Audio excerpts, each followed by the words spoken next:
Olá, hoje a gente vai mergulhar num tema que é simplesmente crucial para o varejo. Como é que se transforma uma operação caótica num verdadeiro modelo de eficiência? Sabe, a diferença entre só sobreviver e realmente prosperar no mercado de hoje pode estar em uma única palavra: processos. Mas antes da gente falar da solução, a gente precisa entender o tamanho do problema. Para a gente conseguir entender a solução, primeiro a gente precisa encarar de frente a real dimensão do problema. E no varejo brasileiro, olha, o problema tem uma escala que é até difícil de imaginar. Tá aí o número, 31,7 bilhões de reais. Esse foi o prejuízo do setor varejista aqui no Brasil, só no ano de 2022.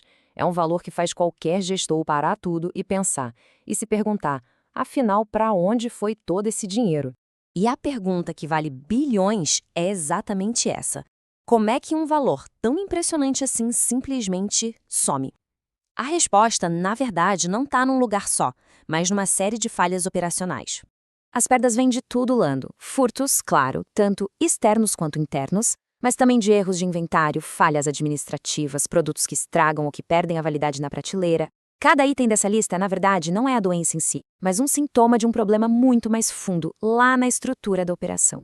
E é aqui que a gente chega no diagnóstico. Essas perdas não são só eventos isolados, sabe? Elas são um resultado direto da falta de uma estrutura interna sólida, da falta de processos bem definidos. Então, o que são esses processos no varejo? Pensa neles como a espinha dorsal de uma loja. São aquelas atividades, uma depois da outra, bem estruturadinhas que sustentam absolutamente tudo, desde a chegada de um produto no estoque até a venda lá no caixa. E isso nos leva a duas formas bem diferentes de operar.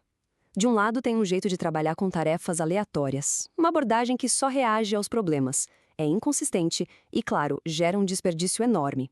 Do outro lado, a gente tem os processos estruturados, uma abordagem proativa, padronizada e eficiente. A escolha entre esses dois caminhos, no fim das contas, define o futuro do negócio. E os resultados práticos dessa mudança são transformadores. Gerenciar os processos traz benefícios muito concretos. A produtividade aumenta, os custos caem, os erros diminuem. Mas, talvez o mais importante de tudo é a melhora na qualidade do serviço, que impacta direto na satisfação de quem compra. Certo, mas como é que se começa essa transformação toda? Bom, o primeiro passo é criar um mapa.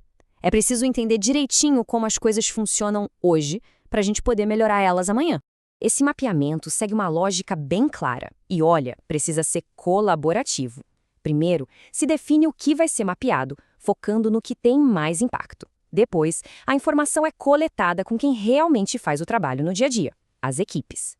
Com tudo isso em mãos, o fluxo é desenhado, validado com gestores e, finalmente, a gente consegue ver onde estão os gargalos e as oportunidades.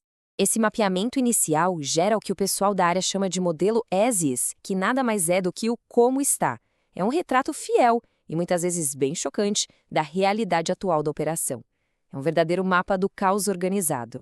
Olha só esse exemplo. É perfeito para ilustrar o modelo as-is. É um fluxograma de um processo de armazenamento. Repara como ele é complexo, cheio de desvios, de pontos de decisão, que são verdadeiras armadilhas para erros acontecerem. Ok, com os problemas todos identificados nesse mapa atual, o próximo passo é desenhar o destino. É o modelo to be, ou como deverá ser. Ele representa o processo ideal, otimizado e muito mais eficiente. E a comparação lado a lado é muito poderosa. À esquerda, a gente vê o caos do as-is. À direita, a clareza e a lógica do to be. É a transformação visual de um processo todo desorganizado para um fluxo de trabalho controlado, simplificado. Agora, com os processos bem desenhados, a tecnologia pode entrar em cena para pisar no acelerador dessa transformação. A automação é o que pega um processo bom e transforma ele numa operação de altíssima performance. E o potencial disso é simplesmente imenso. Segundo a McKinsey, quase metade de todas as operações de varejo podem ser automatizadas. Isso não é uma melhoriazinha, é uma revolução na forma de operar. E as ferramentas para essa revolução Bom, elas já existem. A gente está falando de tecnologias como inteligência artificial para prever a demanda, automação robótica de processos para aquelas tarefas repetitivas e os sistemas IRP que integram a operação inteira. E tem mais, como a internet das coisas, com prateleiras inteligentes que usam etiquetas de RFID e sabem exatamente quantos produtos tem ali em tempo real, sem ninguém precisar contar. Claro, essa jornada tem seus desafios, não é? O custo para implementar, a segurança dos dados e, um ponto super importante, a necessidade de requalificar as equipes. Tudo isso precisa de atenção. Mas os benefícios, como o aumento da eficiência e a melhora na experiência do cliente, superam e muito os obstáculos. E é isso que nos leva ao futuro. Adotar essas mudanças não é só resolver os problemas de hoje, é se preparar para as demandas de amanhã. Olhando ali para 2026, as tendências são bem claras. A inteligência artificial vai virar padrão, a automação de armazéns vai ser a norma e ter visibilidade total da cadeia de suprimentos não vai ser mais um diferencial, vai ser uma exigência. E a força de trabalho também vai evoluir, com um foco muito maior em análise e gestão de sistemas.